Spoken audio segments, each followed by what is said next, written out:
God. Oh, fuck. Welcome back to the Pesky Report. It's episode 564. The Pesky Report brought to you by Beyond the Monster. No intro video. We're diving straight into it. Alex Cora is fired, and Kevin Pillar is mad on Twitter because people don't like Peter Fatsy. Boo-hoo, bitch. Shove it up your ass. You can't hit anyways. There's our cold open. Do I play the intro now? Sure, yeah, do it. All right, let's do it.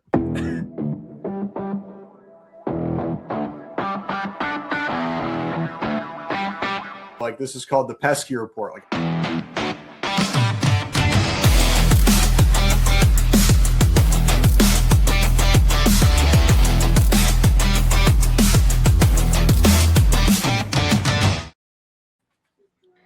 well, boys. What a day. Very conflicting. And we should try to avoid talking about the game at all or the last two, because you got to give me and my guys something to talk about tomorrow. So, although we just do have to point out the absurdity that the guy that the like half the coaching staff didn't get fired just because the game got moved up to noon. Yeah, that's like 100% Yeah.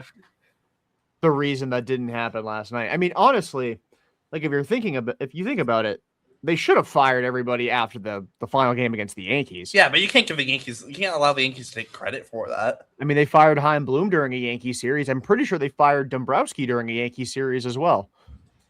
They just decided they wanted to break the pattern and fire him after game 2 of an Orioles series. Well, to be fair, game 1 of that Orioles series was not fun. So yeah, that was brutal. For sure. It was brutal. I'm sitting in the press box in Worcester. And shout out to the entire Worcester press box. And Bayo, homer to Gunner. Oh, damn it! We were watching. I was in Worcester Friday night, and the Red Sox are in the middle of getting no hit. They got no hit through 7. They broke it up in the 8th. The Red Sox are in the middle of getting no hit, so they're already going great. And then up Gunner homer, up like Adley, up homer. I'm like. We're literally I literally started cracking up laughing in the press box. Like, I don't think I could have, I literally at that point was just, because they're literally, the entire press box is like, somebody's gonna go. Like, something's gonna give. And then, what do you know, we get to today, after the noon game, the Red Sox put up 50 million runs, and it doesn't matter. Yeah, what's the funniest outcome of this? Just the fact they won by so much today, or the fact that they scored 17 runs and then Pete Fatsy and the assistant hitting coach are out of a job? Like, they finally score. I mean, the previous 7 games or 8 games they'd scored 17, and then today they scored 17, and then they're like, all right, let's before the offense starts thinking they're actually good, let's get the guy out of here. Well, I think they run the risk too, though, if you let them stick around and something turns around, now you're stuck with them. Yeah, I think that played a huge role in it too. Like if it came down to it, where they were like, okay, we're gonna let this go through like the end of April, and we're gonna fire him. We're just gonna be like, worst start in however long in April. We got to make a change. Then they saw them win by a bunch. Like, oh shit, no, we have to do this now, because if they win like the next 5 games, we can't sell that at all to anybody. Because then what? They'd be only a few under 500. Yeah, just crazy. I didn't think they'd ever actually do it. I don't think any of us did, in all honesty. I mean, especially after he just signed a contract. It was like the $21 million over 3 years. Like, he's like the second or third highest paid manager behind like Craig Counsell, right? He just got the extension, and you're firing him not even halfway through this contract. It shows how much urgency I feel like ownership has. But I feel like this move is like, okay, let's salvage the season. And I feel like there must be more moves to come if they don't even win after this season, especially if like come the deadline, they have the deadline and then nothing comes of it. And then they go, I don't know, be third place or worse in the AL East and miss the playoffs. Then you're looking at more changes possibly within the system. No? Is it just me? No. I mean, it is interesting. Well, there's also like the caveat, like you get rid of all of these guys. Like, this doesn't just have implications on like the big leagues and the big leagues coaching staff. It also has implications somewhat on the front office. Also has implications and trickle-down effects throughout the entire organization and into the minor leagues as well. Because you look at Worcester, right? Trace is gone. Iggy Suarez is stepping up into the manager spot, and I love Iggy. But, the thing that, Trace always had in Worcester, he always had a right-hand man. He had Flo for his first few years there. And then Flo moves up and becomes the first base coach. And I think part of the reason Flo definitely isn't gone is because he has that familiarity with Trace, right? Not saying that he was on the chopping block or anything, but I think that definitely will help Trace having familiarity there on the coaching staff. Whereas now, a guy like Iggy doesn't have that right-hand man, right? Portland's losing their manager. Epi's going up to be the Red Sox third base coach. Who's going to manage Portland, right? If you move things around in the system, if you say, oh, let's bump Liam Carroll up to Portland, now Greenville doesn't have a manager, right? Have a manager or you're down a coach. And at that, and then yes, lower levels of the minor leagues, it feels like it's probably even more important to have all your bevy of coaches.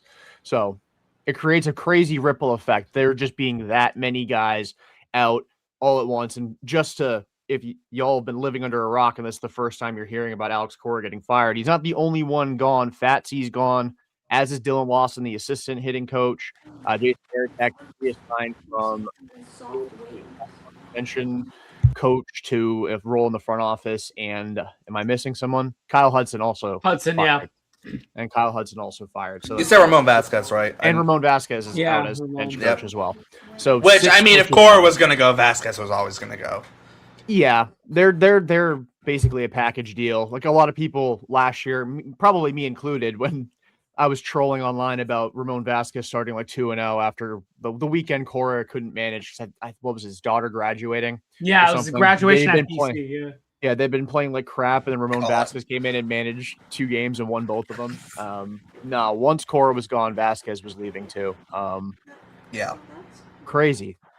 I mean, Derek, you and I were talking about it briefly before we started. When was the last time? Has this ever happened?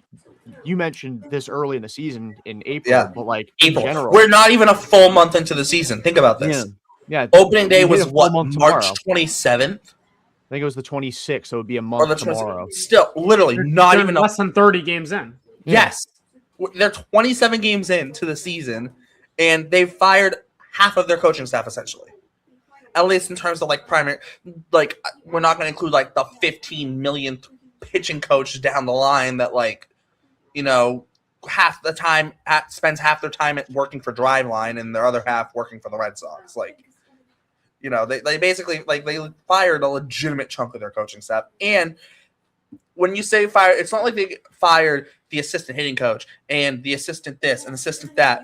They fired the top guys on the coaching staff. They didn't fire nobodies. They fired the manager, the bench coach, the third base coach, who I think Hudson also was in charge of outfield defense and I think even base running. They got rid of the hitting coach. They got rid of an assistant hitting coach. You get rid of I don't know what Varitek's position is. He's the game plan coordinator. Yeah, but I don't know what that even means. Coach or whatever it is. I mean, I don't know what that means. I've been barking up that tree for 3 or 4 years now. I have no idea what Jason Varitek's job really actually asks him to do, other than wear a uniform. And I'm not I'm not saying this to just dig on Varitek. I just genuinely don't know what his job entailed. Literally. We'll see if there's news that comes out about what his job entails this time. His title was run prevention. It had run prevention in it. They're really bad. Yes. So, what does what tutelage can Jason Varitek give anybody? You help the catchers, but why didn't you just call him a catching coach then? Yeah, but the catchers and the pitching staff know that they shouldn't give up runs. That's not a real job. Well, I don't even think it's. Jason Varitek looking Brian Bayo in the face before he went out yesterday and goes, "Remember, you don't want to give up 3 runs before getting it out." And clearly the message didn't dawn on Brian Bayo because he couldn't get it done. Yeah. I will just throw this out real quickly because I haven't gotten a chance to say this because it doesn't fit in the minor league show. I don't know if anyone's noticed, Brian Bayo's arm slot is up 10 degrees this year. Yeah, way up. Shout out Andrew. Which has made his changeup kind of ass. Yeah, he can throw a curveball now. He can kind of throw a cutter, but his changeup sucks tits now. He throws a cutter by definition; it gets crushed. Yeah, it's a cutter. It cuts it doesn't directly into the barrel. Yeah, it doesn't cut much. And when it does cut, it cuts right into the middle of the like sweet spot of the plate, or middle of the sweet spot of the batter, just like barrel. But I did want to throw that. That is an interesting note, considering what happened in the first game, but because I haven't got the chance to mention that anywhere. But no, back to like the coaching staff, like it is like you said, Jordan. We talked about a little bit about it before we started recording, but like this hasn't happened. Like I can't think of any other time where anything, especially in April, outside of like a scandal, even a manager just getting fired in April is one thing, right? May, okay, but like April, like especially manager and bench coach. And now we're talking, and for this situation, we're not even just talking manager and bench coach. Manager plus 4 people getting fired and 1 getting reassigned, right? Like, and Veritek's only getting reassigned because let's be honest, he's Jason Veritek. Yeah, he's moving into probably like an advisory role of some sort. He's got team legend status. His role within the organization may remain undefined forever, but he will have a role within the organization in some random title that may or may not be. Doesn't David Ortiz get some like random title as well? Yeah, he and Pedro have like special this advisory assistant to the coaching. Hey, good staff. for the Red Sox like to keep them on the payroll, I guess. It's very Dwight Schrute-pilled. It's like an assistant to the regional manager. Like it's you're kind of just a crew member at the end of the day, right? I mean, I don't know what they do outside of come down to spring training sometimes. Yeah. Like, but hey, thanks for the World Series. Hey, thanks. Yeah, no, legitimately though. But like, it is funny though because I would pay them for life too. I would too. Yeah. I absolutely would. We're not saying it's bad or anything, but it definitely is funny because this whole like coach firing thing, like Cora has been under scrutiny for a while from the Red Sox fan base, and he has this perception of being one of the best managers in baseball. But I feel like if you went to like a Red Sox game in Fenway and asked them how highly they think of Cora, you would get very mixed responses. And I don't even know if it necessarily lean in one direction or the other overall, but like, I feel like there's the two extremes on Cora. Either you think he's a really good manager and a really good players manager, or you don't think he's that good. Yeah. And I don't feel like there's really a legit, like, I'm a little bit middle groundish on Cora, but like, I don't feel like there's a lot of people in that middle ground on him. I just think his leash was so long, and like I don't know if I tweeted this or if I wrote it in my last takeaways article for Beyond the Monster, but Alex Cora's winning percentage as Red Sox manager was like, if you take out the World Series year and doing the same for this other guy, worse winning percentage than John Farrell. With Farrell won 3 divisions, Cora still only won 1. I'm not trying to say that John Farrell was a better manager than Alex Cora, but like, you saw how short the leash after winning the World Series was for John Farrell. Yeah, Cora's was way longer. They habitually came out of the gates really slow. They habitually fell off in the second half, and then also very much so after the trade deadline. And that's not all on Cora. That doesn't all fall on Cora, but somebody has to die on the sword. And you've already fired 2 lead executives since Cora got hired. Yeah. Eventually you got to pick Dombrowski, the dude you hired. Cora's got the roster. Managing 3 GMs or 3 presidents of baseball clubs, whatever. And but like, here's the important though. Here's like even the biggest important thing. Like, a lot of people thought, oh, Cora's in the year of ownership. Ownership loves Cora. That's why he's stuck around. Guess who's in ownership's year now? Breslow. And no, it's not Craig Breslow. Well, it's the guy who brought them the first World Series. It's Theo. And you know who Theo likes and brought in or helped bring in? Yeah, he lobbied hard for Breslow to get the job, and I mean, Theo wasn't spotted leaving the team hotel tonight like all the other higher ups were, but I would not be shocked if they made a call to Theo and they were like, we need to make some massive change here. We got. He might have been on that plane with John Henry to Baltimore. Yeah. Like, we gotta do something. Do we pick the manager? Or do we pick the CBO? And I think at a certain point, though, you have to trust the guy that you hired to construct the roster to like actually see it through. And if there's a disconnect from the front office to the dugout, which there seems to have been really since 2022, it's you got to make a change at the spot. Like I'm shocked they actually did it, but I feel like this has been long overdue for Alex Cora. Well, yeah, I agree. And it's like, at what point do you have to say, like, Heimblum didn't get his manager, right? Craig Breslow didn't get his manager. At what point did you have to say, is the process that we have in the managerial side of things in the major leagues not working? And I think that's what FSG/ownership had to say to themselves and be like, okay, we know Alex Cora is loved by the players. We know he's a good manager. We know that.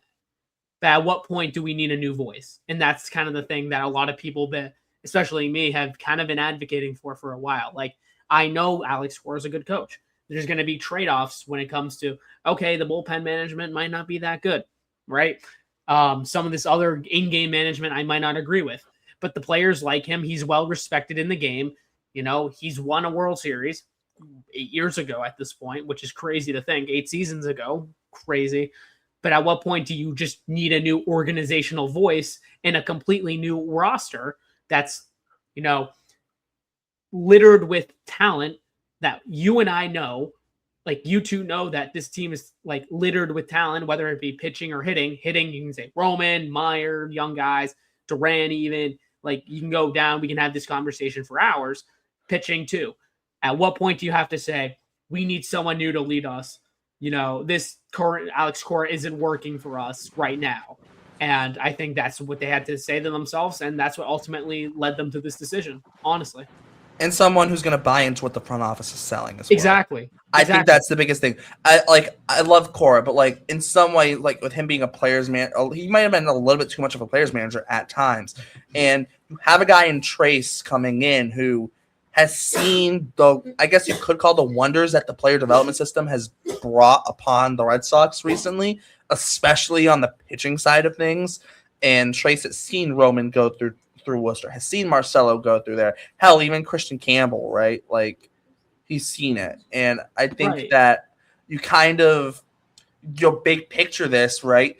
Trace is a guy where he's going to embrace some of those things that maybe Alex Cora didn't embrace. I'm not saying Cora didn't, but like, Cora very much is like, Cora's an old school player, right? Cora was never one who seemed like he was cuckoo into analytics or anything. He's a bench player, and that's how he's been like managing this team. Yeah. And he uses that perspective into his managing, which honestly, it can work for some teams. And it did work. He won a World Series. But it doesn't work for every team. It doesn't work for every style of team. And I think too, you also have to you look at this team, the Red Sox right now, they are a very, very, very young team. Like, let's not forget, they are a very young team, and Trace is only 40 years old. Like, he's not old at all for a big league. He's very young for a big league manager. And him stepping into this room with all of these younger guys, I think it's going to mesh too. And I mentioned this before we started recording, but Trace is very much level-headed. But I'll use the example, the Marcelo Meyer mistake on the bases at the end of game 1. Cora comes out and goes, we can't do that. We can't make that mistake. To me, for Trace, with the way he speaks, to me, and how he carries himself from what I've seen, I feel like his reaction was yeah, made a mistake, can't happen again, but how are we going to learn from it? What are we going to do tomorrow to make ourselves a better team, to make ourselves better players, right? Whereas Cora, it felt like the response to a lot of this stuff was, oh, we can't do that. But it was never okay, how are we going to fix it, though? Right? It felt like there was always just, we can't do that. But saying we can't do that long enough doesn't fix anything. It doesn't make it better. You know it's wrong, but then why aren't we fixing it? Yeah. And as I've seen, it's weird. Maybe I'm reading too much into it. I just went through Instagram and scrolled quickly through Twitter. I haven't seen really any posts about it from Red Sox players. I'm not trying to. I'm not. Tommy Castle had a Nick Sogard quote. Let me see if I can pull that up. Actually, yeah. I mean, I'm sure we'll get a million sound bites tomorrow from the players when they report to the ballpark, and then after the game, of course. But, yeah, absolutely wild. I haven't seen, like I said, I haven't seen anything on Instagram of players. Yeah. So I'll just read the Sogard quote. Sogard basically said this from Tommy Castle. Sogard quote was basically, "I think everyone felt like it was something that would absolutely happen at some point. Obviously, crazy circumstances. He addressed us." This is like the later part of the quote. "He addressed us, was super professional as always, and acknowledged that he is bummed that a lot of his really close friends just lost their jobs." And then Sogard continued, basically said that he's super excited for him. He deserves it. He's ready. He's someone that I've grown really close with, obviously, over the years here. So I'm just really happy that he's getting what we all feel like he deserves. I feel like that's very telling. Yeah. We'll see. We're going to see the fallout of like the major. I know you just said Sogard, but I think right after they traded Raffy, some of the players were like, nah, whatever, have fun. We're focused on winning. And they're like, we don't care. We don't give a shit. He's gone. But like, if players are going to be genuinely upset, like that's more telling.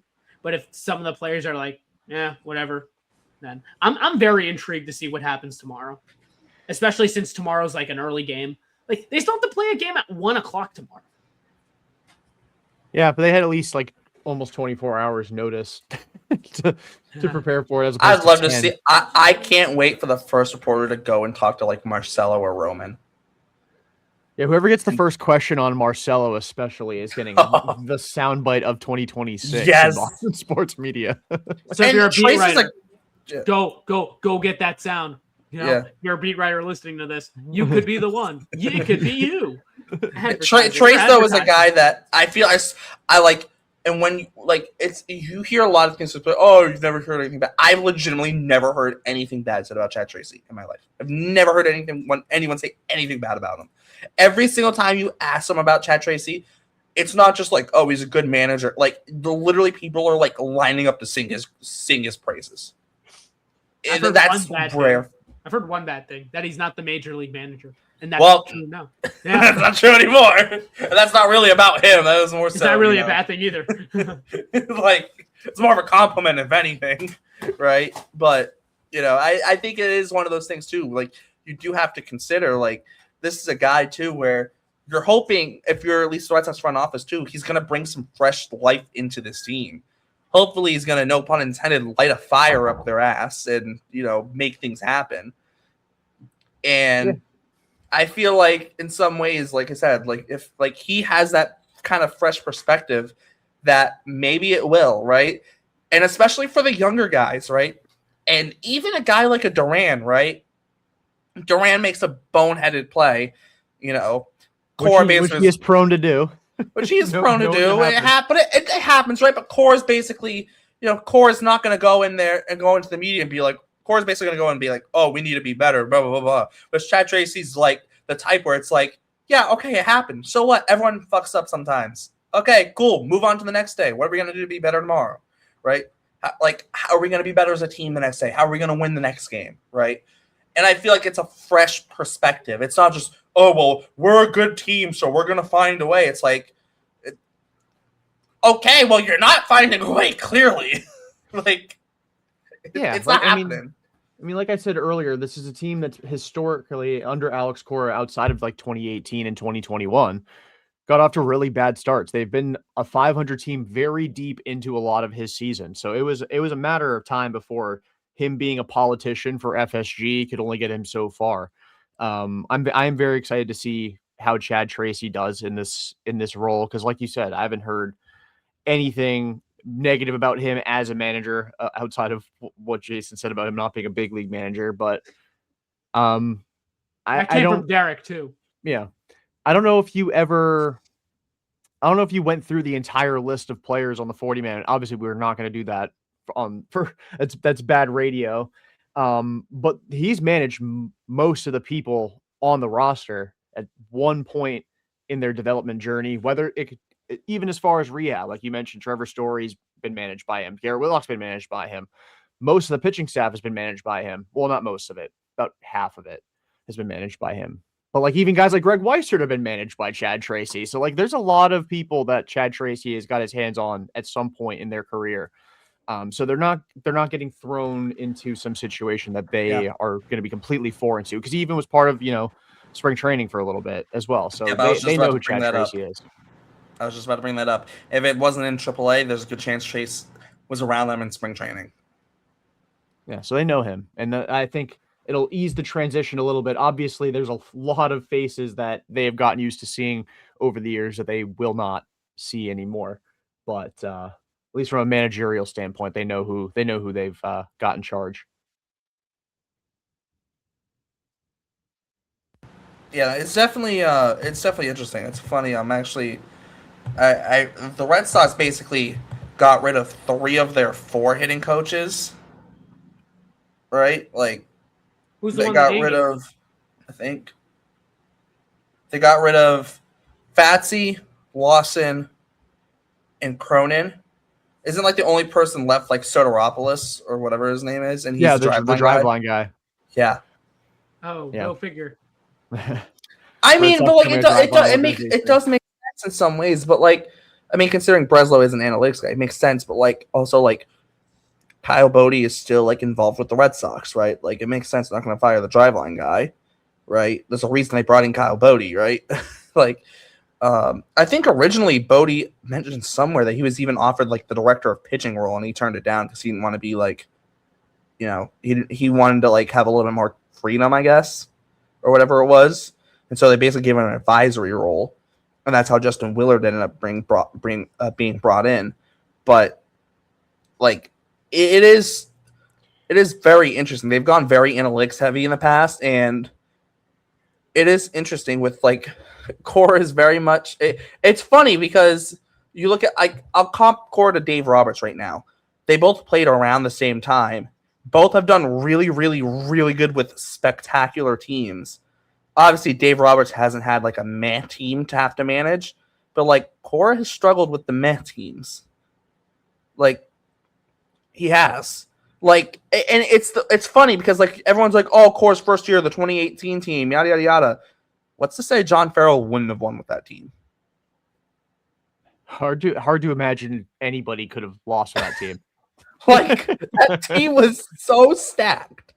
Like, and it's the funny because like John Farrell, his first year, nobody thought they were gonna win, and they did win, right? Like Cora comes in, basically team gifted to him of like an elite team, and 108 wins, win a World Series, and okay, now you're forever considered like one of the best managers in baseball until he might retire. Like it is kind of funny how it works. And it's also interesting because like the 21 team, Cora got like so much credit for that team, but like if you look at the 21 team, it's not like that. Like they definitely overperformed in some ways, but like they weren't like bad. It's not like yeah, they were bad in 2020, but like how much of that also has to do with like COVID and all the surrounding stuff that happened. They had a much better team than they get credit for in 2021, especially on the pitching side. Like they had really good health that year. Like Erod not pitching at all in 2020. That bullpen was terrible. Well, outside of the bullpen. Well, from a rotational standpoint, though, they stayed very healthy. Evaldi didn't miss any time, which he did in 2020. Erod pitched the whole season, which he didn't pitch at all in 2020. And not that Garrett Richards and Martin Perez were studs, but like they gave you 20+ starts each. Like that was a good sticky team. stuff guy. That was a good team that probably like they should have won maybe like 88 games instead of what they win like 92 or something like that. 92 and 70, yeah. Yeah, so they definitely overperformed, but I don't think they overperformed that much. And again, anything random can happen in the playoffs. Yeah. Thanks, Laz. Yeah, shout out Laz Diaz. Ruined a Cinderella team. That I still maintain that would have been such a great World Series, Red Sox Braves 2021. It would have been 2 teams of destiny, and only one could be like the team of destiny. It's like it's like the what was it? It's like the World Series that should have been Red Sox Cubs. Yeah, and then 16. Steve Bartman happens. Oh, no, you're talking about 03. Yeah. Yeah, and Steve Bartman happens, and then we know what happens on the AL side of it too. But like, it is. Yeah, it's funny, but no, it is definitely interesting now because I like also too, like we talk about this Red Sox roster construction. This is by far the best pitching staff Alex Cora had to work with this year on paper. Like easily on paper, like by far, like Garrett Crochet, like like, finished second in Cy Young voting last year. Ranger Suarez, like, legitimate number 2 starter. Sonny Gray, like, a track record of being a very good starting pitcher. And then you add in Bayo and Early, and now you even have Tolley right now. And, you're hoping, Crawford and Sandoval would maybe, not be all injury, craziness. But it's definitely and then even the bullpen, Chapman, Whitlock, Slayton, although he is hurt right now. Always hurt. Yeah, but it is by far the best pitching staff that Cora had to work with, and it's funny he got 27 games out of the best pitching staff he's ever had. Yeah, it's just the Red Sox aren't bad because the complementary players on the roster are struggling. Like, they're bad because like their good players are playing like crap.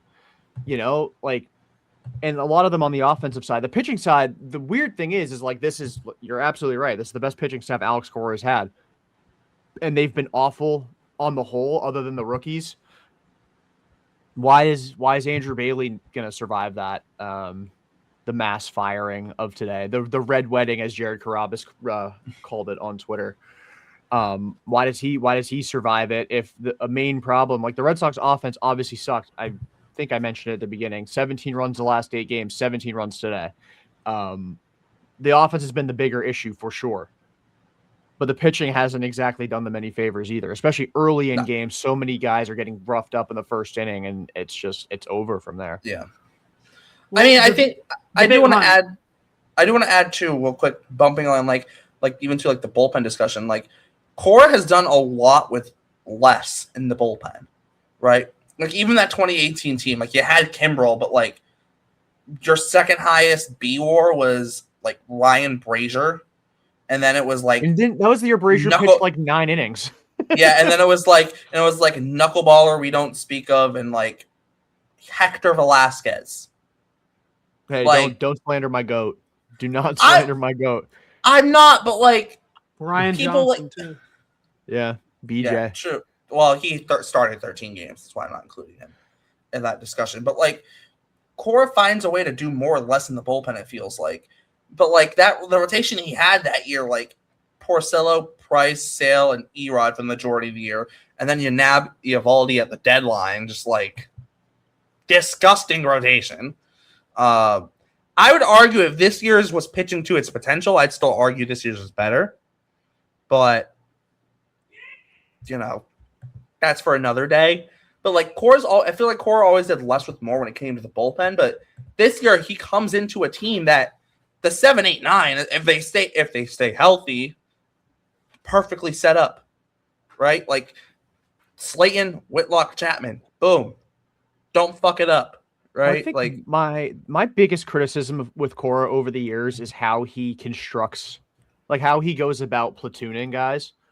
Like, if a lefty comes in, the lefty batters are gone. Like, that's like they just don't exist anymore, and that's the frustrating thing for me. Because it's like early Dave Roberts with the Dodgers. Yeah, and friend of the program, Ryan Garcia tweeted that like Brent Hedrick came into the game the other day, and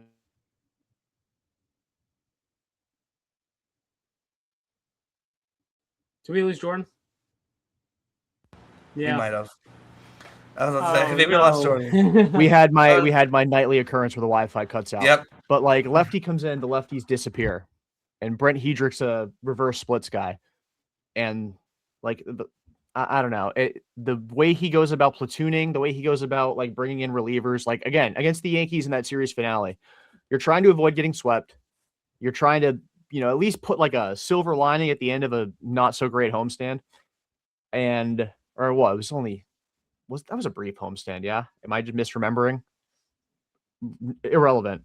But you go to Danny Coulomb in a 1-run game, and Coulomb's I've been very unimpressed with him.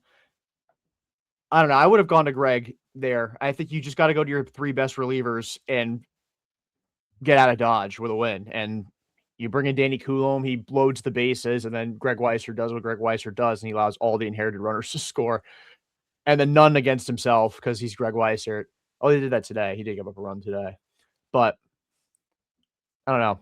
Just the way he was situationally, platoon wise, it really frustrated me. And that's not necessarily something that's just Cora dependent, because John Farrell was very much the same way. And I don't know how Trace is going to change that at all. But like, I really hope that part of having Tracy be the manager is more opportunities for these guys like Marcelo to get at bats against left-handed pitching. I do not need to see IKF in the lineup just because there's a lefty on the mound. Can I hold on real quick? I meant to bring this up earlier. A little off topic. The reason that Bailey's still here, Breslow's guy. Fair. But yeah, like the platoon thing is weird. Marcelo's been the better hitter, but like, sometimes it does take a platoon to kind of unlock a player. Like Rafael Devers was a platoon player in 2018, whether we like it or not. He was platooning with Eduardo Nunez, especially in the playoffs. Roman Anthony, no, he wasn't. Actually, Roman Anthony's an everyday player, but like, I'm trying to think about other examples. Not at first. He tried to platoon Roman, and Roman said, fuck your platoon. Yeah. I'm smashing the first couple weeks, he did treat Roman like a platoon guy, which was crazy. But Willier got platoon for 2 years. Yeah. 2 years. Not 1 year, 2. Yeah. 2 full seasons. They like, albeit to be fair, Ref Snyder destroys lefties. To be fair. Yeah, Rob Refsnyder's a special exception where like he kills lefties. You could have given Duran a day off here and there. You could have. You're preaching to the choir, but he had to play. I don't know. Rob Refsnyder has played first base before with all the first base issues. Like, it couldn't have hurt to at least try. You tried Christian Arroyo there, for God's sake. Like, they killed him by doing that. Literally, I feel so bad for Christian Arroyo just because try him at first base and the guy gets injured immediately, and it's like. Feels like was it literally like the first inning or like the first game he played there? The first game, and I don't know. It was just nightmare fuel. But it's one of those things where, like, the platoons are wacky. Like, Cora also, I swear, like, can we get consistency with the lineup too? Like, can we roll like just an everyday lineup for more than like 3 games consecutively? Like, please figure it the flip out. Yeah, like I don't get it. Fitfo. You know what that means? Fitfo. Figure it the fuck out. Oh yeah. Yes. I didn't hear what the middle sound was. Literally Fitfo. I'm like, what? Literally, Willier the last 6 games has hit 3rd, 4th, 3rd, 5th, and 3rd. And the 2 games he hit 3rd were against lefties. Yeah, which kind of goes against the whole platoon thing. Sadon has hit 6, and then when Roman got hurt, Sadon's been hitting leadoff for 2nd, which love Sadon, but just no, should not happen. I don't care. Shouldn't happen. Contreras 2nd, 4th, 2nd. Story 5th, 4th, 6th, 4th, and he was hitting 2nd earlier in the year. Hey, he can keep Durbin and Marcelo in the 7 and 8 holes and Narvaez in the 9 hole. He can figure that one out. Duran, 6th, didn't play. 6th, 1st, 6th. Like, make it make sense, dude. The only guy who had a consistent spot in the lineup was Roman. And, like, in all honesty, Roman as your leadoff hitter doesn't make any damn sense if nobody's on base for him. Yeah. Like, I get he's your best on base guy, but he's also your best fucking hitter. Like, what are we doing? He shouldn't be leadoff. I think, Derek, me and you have talked about it. Like he's a great leadoff hitter. Mookie worked hitting leadoff because of the lineup you had behind him. Shohei works hitting leadoff because of the lineup behind him. Kyle Schwarber. There's a reason Aaron Judge didn't work hitting leadoff. That's fair. No, that's fair. They definitely don't have the lineup or the roster construction to actually allow them to have an ideal lineup. They have to get a little weird, which is why when they traded for Caleb Durbin, I was like, they should stick him in the 2 hole behind Roman, because at least if Roman, walks and reaches base, You could get some bat control behind him. You could do a lot of hit and run stuff, but like Caleb Durbin Or Massa even. Screw or it. Why the Massa. hell not? Screw it. Just a contact guy behind him, a guy who's going to put the ball in play and has good bat control, can move the runners around. Because if you're not going to score runs, you have to manufacture chaos, and the Red Sox don't do a very good job of that. Because maybe they just call up Braden Ward and have him hit leadoff and get hit by 50 pitches this year. Screw it. Quite frankly, And throw the bat at the pitcher. Add it on with freaking Contreras and Durbin. Screw it. yeah, Do you know what? Might as well go sign Tim LaCastro while we're at it for on base, just because God, on base is apparently what matters in the one hole hitter so much. Just Tim put our best LaCastro on played base for the guy Red Sox. there. Yeah, another guy who played for Chad Tracy. Yeah, let's just check our best on base guy there while we're at it, because apparently nothing else matters. Even though Jaron Duran and Cedar Rafaela are not on base guys. No, although this version of Sadon, I think, kind of is. Well, The version of Sadon we've been getting has very much been still an a on-base guy. 5.7% walk rate this year. Well, no, Still. it's up to like 7 now because he walked again today. No. I think. Nah, well, look at Fangraphs. It's not. I don't think Fangraphs is including today yet, but still, like, regardless, I mean, it's better. But like, I love Sadon, but he has yet to have a 300 on base season in the big leagues. Love him, love Sadon to death, love him. But like, come on, but you look at this team, like Roman gets on base. I mean, Yoshida's actually walked a decent amount this year in limited plate appearances, and like, you can't hit Contreras lead off, and then like. I mean, Monasterio's walked in limited plate appearances, but he hasn't done jack shit else. Right? Hey, like, he had a grand slam today. True, but like, let's be completely honest. What was the score Well, yeah, of the game today? he still hit it off. He still hit it off. Oh, totally fair, but like, it's still different than like hitting in a close game. And you know what's so fucking funny about this team? You know who's an on base guy, and he would not work as a leadoff hitter, but it would just be so funny. You know who's an on-base guy who just, is probably never going to fucking play again at this rate? Well, until you said never going to play again, I was going to say Connor Wong. No. Freaking at this rate, Tristan Casas at this freaking rate might never play again. Yeah, just period. Not even just for the Red Sox. That's my point. You might, dude might be done. He's going to the Adalberto Mondesi school of existence. He just doesn't, he's not real at all. I feel so bad for him, too. Or, I love Tristan. I wouldn't be like it's so funny because like you look Roman as a leadoff hitter worked so well in the minor leagues. Why? You had Marcelo and Kyle Teal behind him. And then even eventually Christian Campbell joined that group as well. Like it work because of the guys behind him in the lineup. Right? Shout out Christian. I wouldn't be like at this rate, if the Red Sox offense keeps playing like it does, like don't be shocked if Christian Campbell got a shot at some point. Well, the thing is, how is he going to get an opportunity? He's not going to get an opportunity because they have abandoned him at second base, and the only you say that, but like Roman hasn't played in how many years? I know it's not supposed to be serious, but like, give it like, don't be shocked at some point this year if stuff doesn't turn around though. Like guys, quitting, getting shut down, getting traded. Yeah, I'm it's like I like Christian Campbell, like he seems blocked, but like also don't be shocked if we see in like a month Christian Campbell plays a game at second base. Ooh, I hope they do that soon. Like I really genuinely do, because that's the only way for him to get back to the even if the second base, even Christian Campbell plays a game at third base, right? Like maybe it's not second base, maybe they chuck him at third, right? He's more good. I feel like he's got more good like the body for third base than second base. A little bit too long, I feel like, for second base. Hey, hell, put him it's back. It's the Vaughn Grissom thing in terms it's like Vaughn Grissom for me was never like a second baseman just because like too big, too clunky of an individual. I'm not saying Campbell's a clunk, but like the size is not traditional second base size. Like Caleb Durbin, bro, you're not a third baseman. Like. I actually like Caleb Durbin. I know he struggled. You're talking about the league leading OAA Caleb Durbin. True. I totally agree. But like, Caleb Durbin's a second baseman by like body size. You're a second baseman, brother. You are making it work at third base. Do not get me wrong, and I appreciate it. And I have spoken high praise of Caleb Durbin, even when people haven't, right? Because this is the absolute worst you're going to see of Caleb Durbin.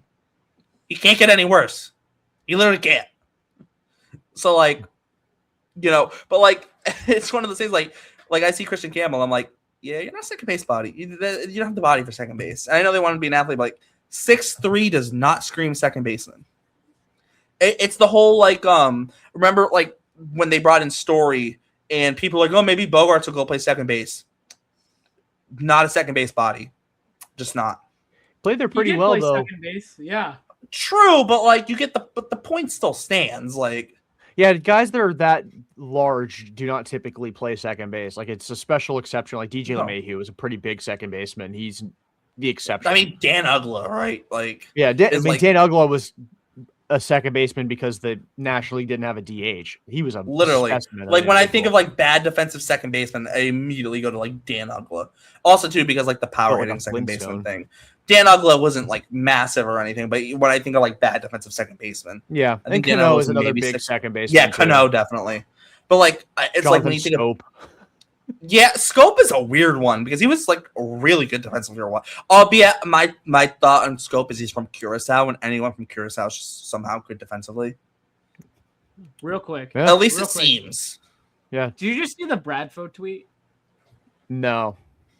He just said Alex Cora just texted, "I'm happy." Oh, great! Is Breslow going with him too? No chance. Damn it. You can't get rid of Breslow. The pitching infrastructure has had way too much success. You can't get rid of Breslow. Also, too, Breslow was their what choice in the entire hiring process? Yeah, it just make the job more undesirable. Took a while to get to Breslow, but I do think that there is. I mean, every situation's different. I think industry belief was, Heim has built this massive pipeline of position player prospects and is going to finally get the opportunity to spend. He hasn't been allowed to spend the last couple of years, but he's finally in that position. And then he got fired. And everyone's like, well, that's not very fair. He never got a chance to spend money. And suddenly ownership's like, you didn't do a good enough job. What, building a top 5 farm system and staying competitive for the last 3 years with an ALCS appearance? With Breslow, yes, the pitching infrastructure, 100%, you're correct on that. And with Franklin Arias playing at the level he's playing at, and obviously Justin Gonzalez don't get me started. Is the position player prospect with the most helium outside of Arias because of the power. I think a lot more people would be like, Breslow really didn't do a very good job over there. Look at literally both of his deadlines sucked. He has gone from Devers to Bregman to Caleb Durbin at third base in the span of now 14 months. I think people would view the firing of Breslow in a much more yeah, that makes sense. Rather than with Heim, it was that's really weird. But no, I think Breslow, they would have seen it more it makes sense as if it was end of the year Sox kind of. Yeah, like one of those we're just not picking up your contract kind of situations, which is another thing. As I thought Heim should have gotten one more season, and they give him the fake extension through 25, and it's 2024 still your walk year. Don't think that extra year is as comfort. It's just to cover our ass if you actually have a great year and then get poached by someone else. Yeah, but I do think too. We also too we do have to look at the overall. If you look overall, the Red Sox organization, I hate to say it, it is one of the healthier organizations in baseball in terms of if you kind of the big league team's struggling, but the big league depth this year has shown out. Eduardo Rivera is a perfect example of that, right? Comes up 3 1/3 shutty, just out of nowhere. Hello. To be fair, he was blocked in AA. To be fair, true.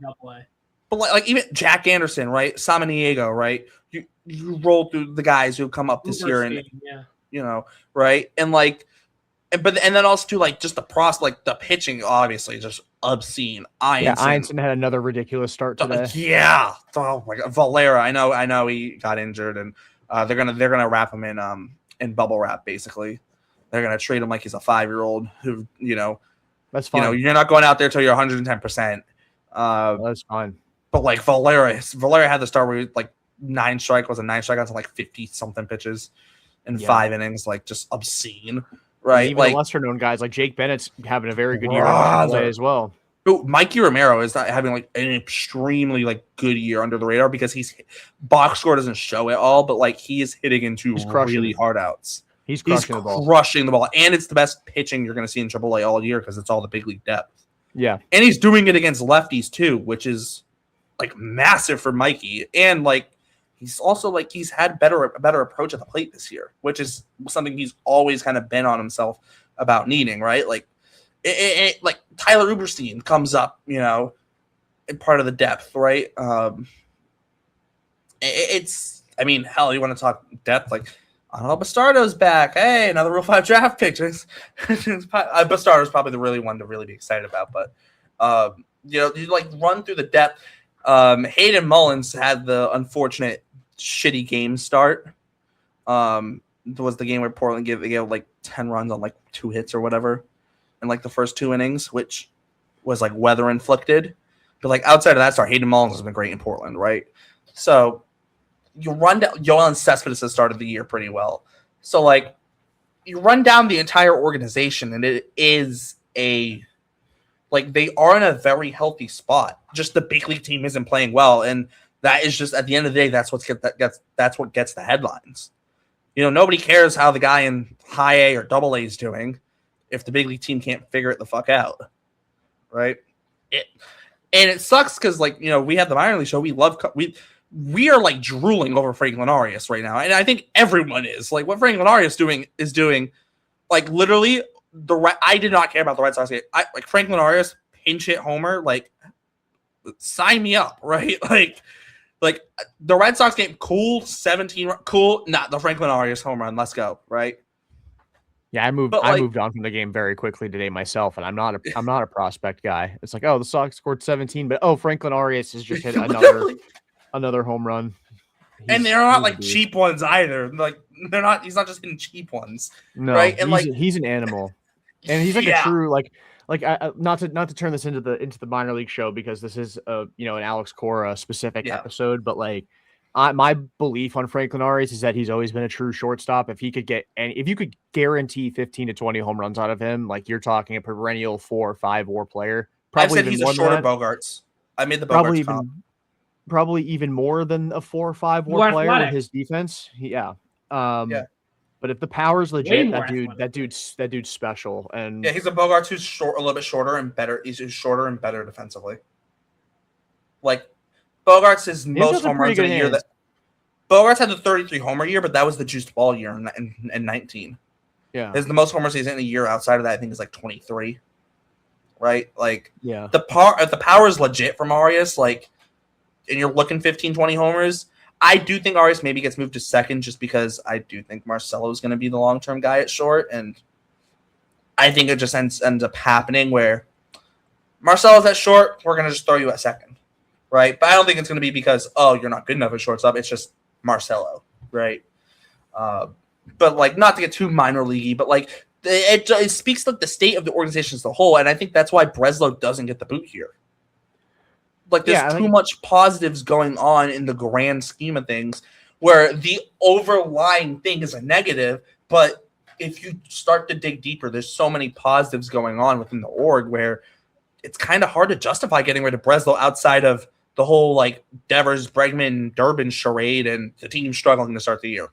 I'd argue that's pretty decent grounds to lose your job in a way. But, I mean, no, but I know what you're saying. It's like one thing. Right? Like, I mean, Dave Dombrowski has had his fuck ups before, and like, it ends up being okay. Like, he got the Red Sox to World Series, right? Like, it worked. You know, Dave Dombrowski was not perfect. That 2019 season is proof of it, and it is why he got fired. But like, Andrew Kashner, people, hello, right? It is what it is. What a wild. The Bogarts extension was a fuck up from Dave Dombrowski. We just didn't realize it till years later. Yeah, at the time we thought it was a heist, and we realized that it was Bogarts ripping the Sox off. Yes, the opt out, right? Yeah, like not extending Mookie right before signing, and then not trading him for Will Smith and pawning off the trade onto the next executive. Yes, that too. Like literally, crazy. like Dombrowski wasn't perfect, right?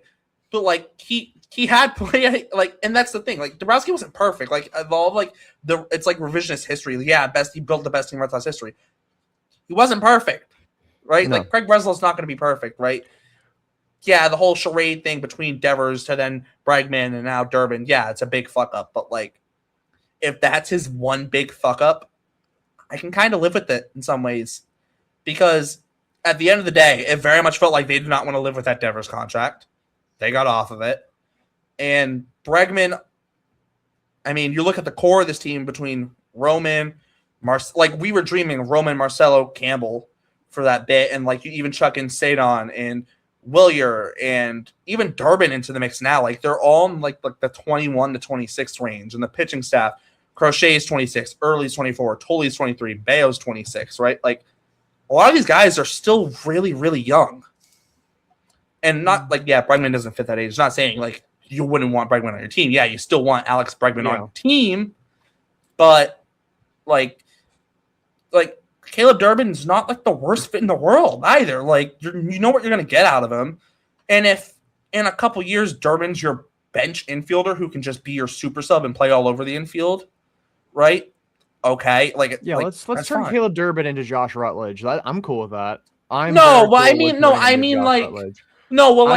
not high on him at all. I don't like. Well, I'm thinking like down the road, like if like with how Arias is playing, you have Marcel, you have Arias. Like, does Christian Campbell find a way in the outfield? If not, does Christian Campbell have to move back into the infield? Right? Like, yeah, they've really handled that. They've really handled that situation really weird, and I don't understand. I think I think with Campbell, the thing of putting him in the outfield is just be an athlete out there. Don't focus. Like, let's get the approach down. Let's get what we want down at the plate, and then we'll worry about maybe moving you into the infield after the fact. But I think there were other pressing things for Campbell that were more important than making him stress on defense. Right? Go be an outfield and go be an athlete out there. Is basically what they were saying. That's what Chad Tracy was saying. Go be an athlete out there. Go be Christian Campbell. Go be an athlete, right? And he's been allowed to do that, and he's looked good in the outfield in Worcester, right? But it's one of those things. Just be a natural athlete, right? It'll let the game come to you. Be a natural athlete, and let's work on the hitting stuff. Let's work on the stuff that got you to why you got you to be the guy that they signed that extension, right? Yeah, he's starting to pull the ball a lot more lately. So he's probably. I mean, I don't know. We'll see what. Yeah, I mean, we'll see, but like, don't be shocked if we get to like hurt and whatnot. But yeah, don't be shocked though if we get to like June or July, and it's like Christian Campbell's going to start to get some infield run. Yeah, I would definitely the second that I see, because it probably will happen at some point if he's hitting. It's like Christian Campbell going to get a couple of games at second base, over the next couple of weeks. It's like, oh, okay, especially if somebody like Durbin's not hacking it or Story's still playing like crap, because I mean we're at a point with Story's contract where it's a lot more palatable if you just have to eat it just to get him out of here. It's just a year and a half of paying him. They did it with Pablo Sandoval in 2017. And if you do it after this year, it's only a year. Yeah, so like you can. I'm very curious to see. Like I will start really like I'm obviously tracking Campbell, seeing how he's doing down in AAA, but like I will really be focused in the second I see Christian Campbell getting infield reps, regardless of the position it's at. Definitely fascinated to see outside of first base. Keep him away from first base, please. Yeah, it's not necessary. You've got Wilson Contreras, and ideally, hopefully, eventually, Tristan Casas comes back into the fold. Or Romy. Yeah, Romy too. Completely forgot about Romy Gonzalez. Hey. Nick Stoker's been playing a lot of first base too. I mean, I'll chuck him in there. But also, hey, maybe Massa will play first base at this rate. He got some reps there last year in practice, so maybe a nice way to get him into lineup. It would at least optimize the lineup a little bit more if you get all your outfielders out there. It's all I've been asking for. Bro, put Contreras behind the plate, Yoshida at first. For one game, sure. In all honesty, they wouldn't even have to do it. They legitimately could just. I mean, they're not going to do it, but like, stayed on at second base. I'm not saying they should do it. They have to try to make it work. They have to but try to make it work. If they threw Sadon at second like once every other week, I wouldn't die. I'd be okay. Yeah, there's a way, and I'm not going to get into the math of it because my brain is not working at that level right now. There's a way that you could get all of those guys at least 4 games every single week, like 4 starts every single week. And I think only one of them would be because Sadon's playing second base, and that's totally fine. Yeah, with me. Well, I can live with it. Or Massa at first base. Fuck it. Why not? Let's get weird. Why not? Or also too, like, here's the other thing too. I will mention this real quick. Breslow is not afraid to pull the trigger on Devers in June. Do we really think he'd be afraid to pull the trigger early if it comes up to that, if it gets to that point with this outfield logjam? Well, Maybe because he just has done such a great job of figuring it out the last year and a half. So Well, true, but like he'll I think find a at this way to get through this deadline with all 5 outfilders still on the major league roster. no chance. He's the only person on the planet hoping one of them goes on the IL. I think that might have been Alex Cora. Hold on. If one of these outfielders get traded within the next 2 months, it was Alex Cora. It was Alex Cora. I'm throwing it out there.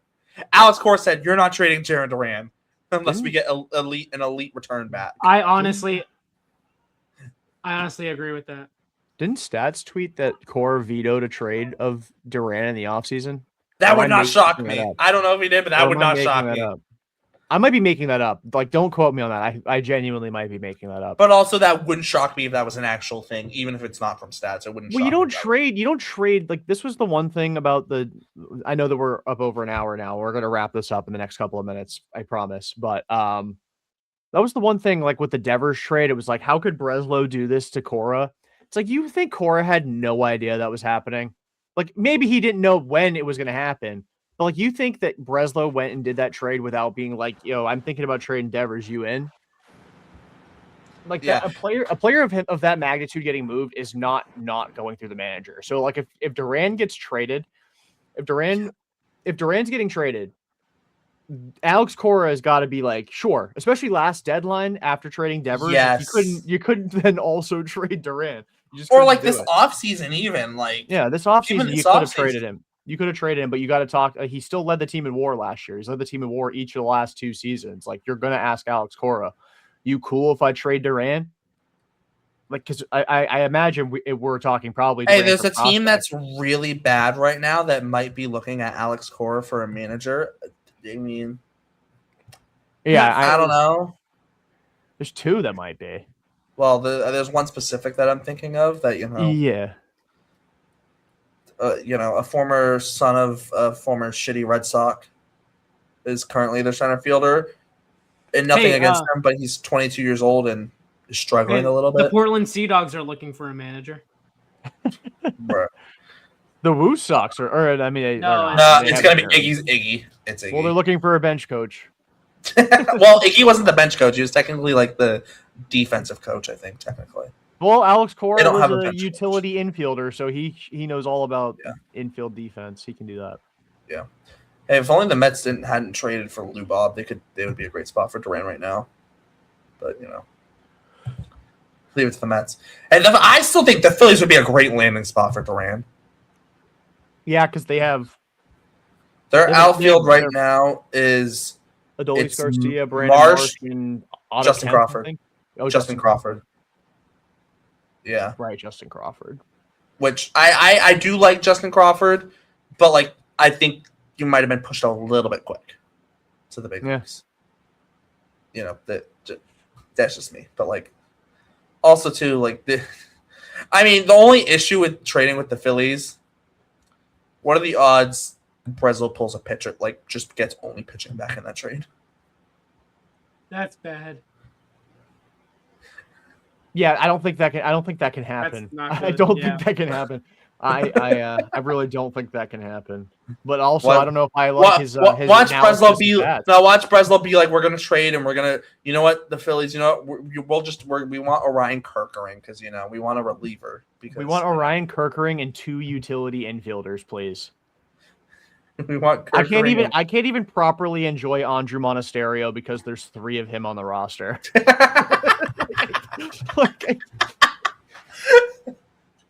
Let's get more. God forbid Anthony Siegler makes the majors because he can play multiple infield positions. Hey, Nick Sogard can too. Yeah, right? Nick Sogard. Mickey Gasper has played second base and first and catcher. So, Mikey Romero's played second and third. Chang has played short and second, and I feel like they probably could stick him at third. I do want to. I really do hope Chad Tracy trolls tomorrow. Waltzes into the Red Sox clubhouse, posts the lineup, and they're shade on Rafael at second base. And Meyer at shortstop. At short. Yeah, Story gets the day. Story gets the off day. All the outfielders are in the lineup. Roman's magically healthy again. Has Story had an off day yet?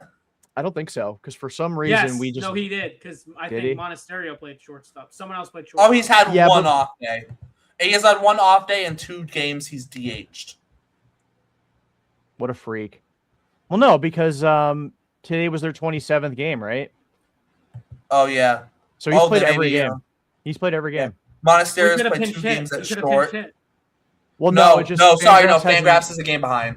Fangraphs is Fan- a game behind on the player side. Fangraphs' Still. page is Yeah. updated for entering play today, and so it doesn't include the live stats Yeah. on So, Trev. But like, Story's tomorrow- played every tomorrow- game at short, except for the 2 games Monasterio played at short, but Story DH'd in those games. yeah, crazy. He's just got to get his bat in the lineup. You really, You know, because have to. yeah. It was probably a lefty on the mound. So God forbid Marcelo plays. Well, the 2 games actually that Monasterio played short, it was kind of left at shortstop. So that tells you. Gross. It was the infield in those games was Contreras, kind of Falefa, Monasterio, and Durbin, and then the outfield was Roman, Sadon, and Willier. I do want to before we wrap up. I know it sounded kind of like we bashing Alex Cora on the way out the door. Like, obviously thankful for the success of his tenure with the Red Sox as a manager, and it's not like for me, y'all there's a paper trail of my opinions of Alex Cora on Twitter for sure. So like, I'm not sad that he lost his job. But obviously, when the manager gets fired this early in the season, it's got scapegoat written all over it. Like, someone had to fall on the sword early, and he just was the sacrificial lamb here. Well, at least it wasn't just him this time. At least it's yes. At least this time they're making like it's dramatic because it's April 25th. But like, if you like a big part of trading Devers last year was the whole culture aspect and the culture they wanted to build for the next group of young Red Sox stars. And like, apparently they didn't view Alex Bregman as worthy of kind of overseeing that core. But like, you gotta get rid of anybody that you think is impacting that in a negative light. And at a certain point, like, the message isn't resonating with these players anymore. And now you get a guy again that has managed most of the roster. So I thankful for the years of success with Alex Cora. There was a lot of animosity towards him within the fan base over the years. I'm guilty of that, but he'll land on his feet somewhere. He is still a good baseball mind, and there will be an organization that gives him an opportunity. If not at some point in 2026, he will definitely be one of the first managers off the board in 2027, whenever baseball returns. He may get hired before the lockout officially hits. He'll get hired this season. Yeah, he'll be the first manager that gets a job. It's just a matter of as long as he wants it. Yeah, as long as he wants it. And maybe he doesn't want the Phillies job. Maybe he wants to take the rest of the year off. I don't know. Maybe he wants to be the Red Sox GM. Not happening. Yeah, I know. I wish. Although, any final thoughts, Jason? Let's go, Trace. I do have one thing. I want to end it on this. The one thing Chaim Bloom got so much slack for was he was afraid to pull the trigger. Craig Breslow, not afraid to pull the trigger. Not afraid to upset people. Not afraid to make the big move. That's not always a good thing, though. It's not always a good thing, but everyone that complained about Chaim not having the balls to make a move can also be upset at Breslow for having the balls to make the move. You might not agree with it,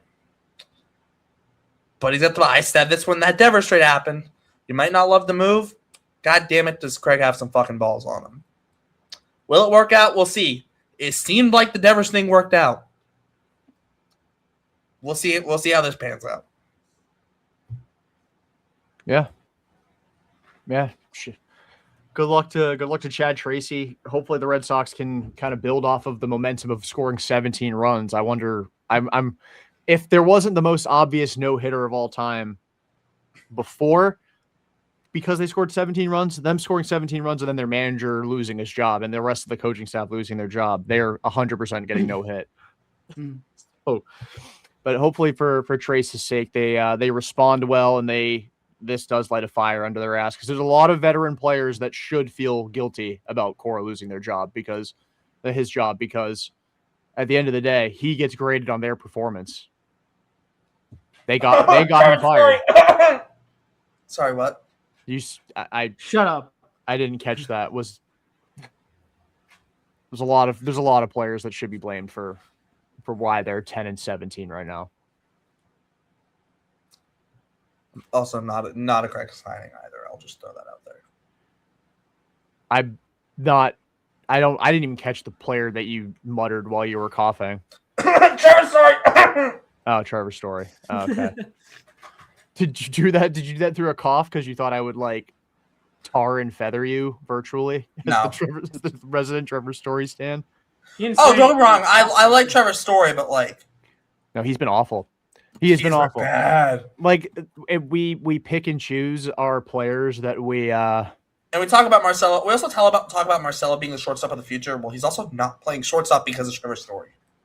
I still don't think Trev is the kind of guy that would like lose respect for the organization. He moved to second base for Bogarts. Like, come on. Yeah, and he was a better shortstop than Bogarts at the time as well. Granted, his arm ligaments and shit looked like Swiss cheese. But, he had a noodle arm. Yeah, he had the shortstop version of Kevin Plawecki's arm behind the plate. Yes, it was not great. It was not great. Sorry, Kevin Plawecki, but I will bash you at any chance I have. He did throw out Kyle Higashioka stealing that once. That was fun. The Doesn't 2022 count. season where Catcher he was throwing out a catcher does not. He was like 1 for 90 throwing out base stealers. But yeah, I mean, a lot of veterans. Hopefully, they've seen the news and they take a good long hard look in the mirror, because Trevor Story is like a 40 WRC plus right now. Jarren Duran has been awful. Willie O'Brien has been heating up recently, but he'd been really chilly for the last couple of weeks. I know he's not really a vet, but like you look at the pitching staff, Garrett Crochet before today had a 7.88 ERA. Sonny Gray was awful for 3 of his 5 starts. Ranger Suarez has not been very good so far as a Red Sox, outside of really one start where he was really good from Jump Street, and then the Cardinals are the Cardinals. Like, a lot of veteran players really need to understand their role in this, and hopefully they don't use this as an excuse to throw their hands up and say, well, this season's over. They rally around each other here and, start stacking together some series wins, because yes, like good teams aren't 10-17, plain and simple. Like, they're playing like a crappy baseball team, but there's still so much time where if they just keep stacking series wins, they very well could be where they want to be at the end of the season. So they just have to start doing that sooner rather than 2019 Nationals. Yeah, they were 19-31 or something, and the St. Louis Blues even too. Screw it, they had a head coach change. I mean, the Celtics a few years ago, just to keep it regional, they were 18-21. That's a much shorter season, and they ended up, 2 wins away from winning an NBA championship. It's not impossible. The other thing that I think we should close with, the Red Sox were starting to get hot when they traded Devers, and the team rallied around the fact that he might be gone, but we're all we need. We are what we are, and we're going to go out and play our baseball. Who do you think was the CI that was giving Breslow intel into the clubhouse? Because you can't pull the plug on Alex Cora without kind of having an idea that's how that's going to be received in the clubhouse. Ooh. Who turned heel on Alex Cora? Nobody turned heel on him. Why do I feel like it could have been Jarren? Like, it very much. What if nobody turned heel on him? They just all hated him and what if Cora almost shot? What if Cora almost shot himself in the foot? Like, it was IKF. No. IKF. Odds are, let's you be honest, $6 million and I don't even get to play. And Bros was like, you're right. What the hell? odds are, if anyone turned heel, the odds are it's probably Andrew Bailey. Yeah, I guess it could be. Although Bailey didn't get the manager job, so I don't know. We'll see.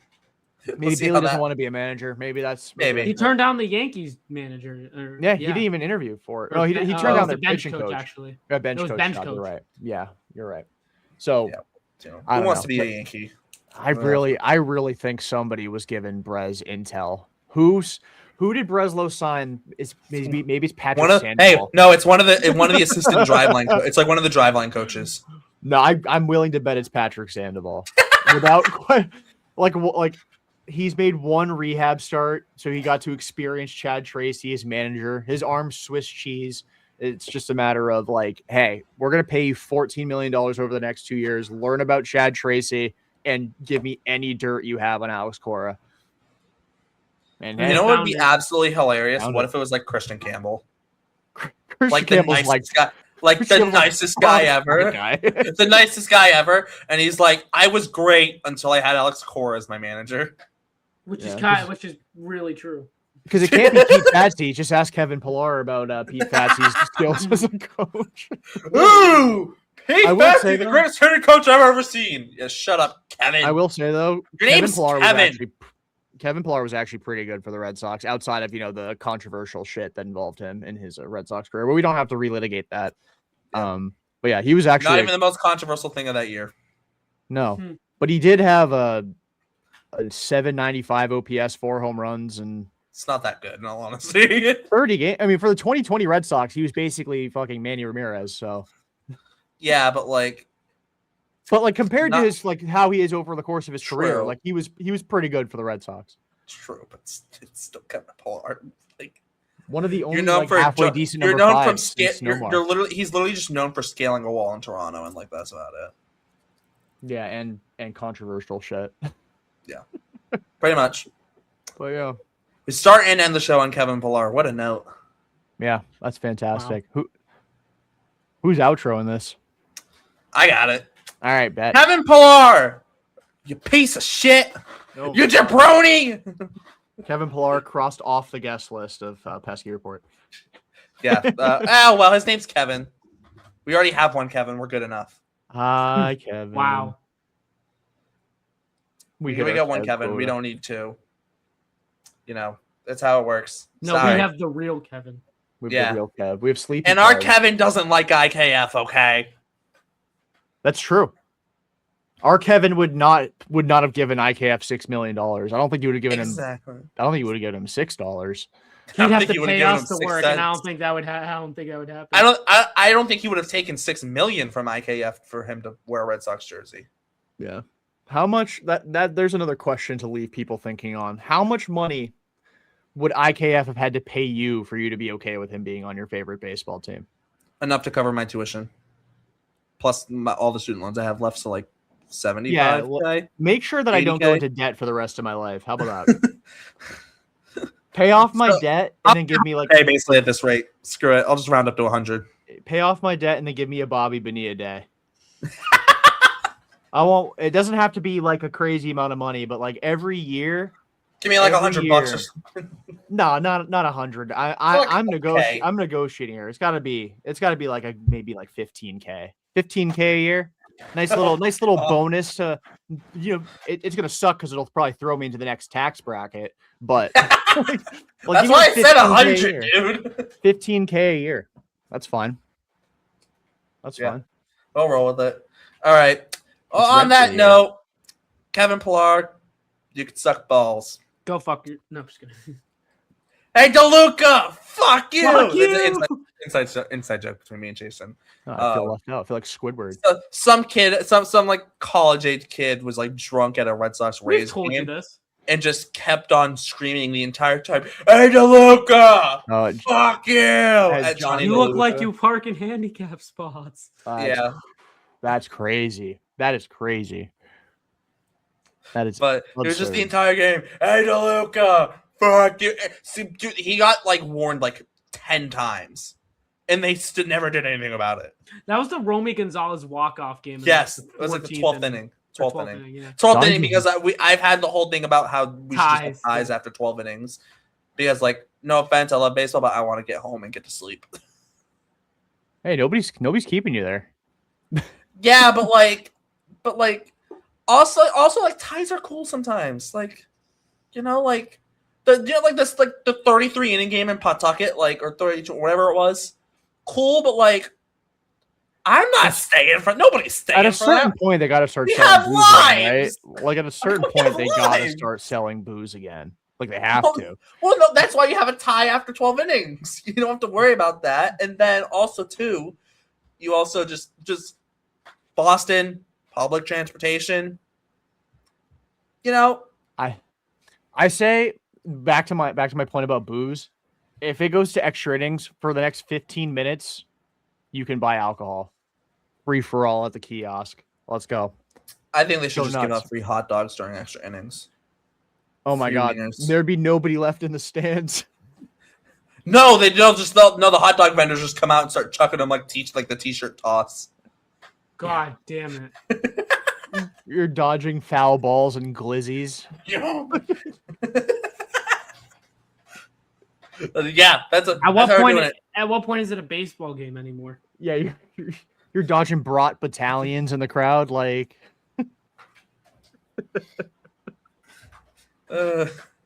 Jesus Christ. You know what though? Kevin Pillar could never think of such a great idea. No, he couldn't. No. You're determined to end the show on Kevin Pillar, so I say you just wrap it up. I am. So you know what, Kevin Pillar, you kind of suck, and you know what? You had a retirement that nobody cared about. So go live your life, have a fun life, stay off of Twitter, keep your phone away. Maybe don't let your kids see it either. Have a good night. This is the Best Report, and we'll see you next time. Go Sox.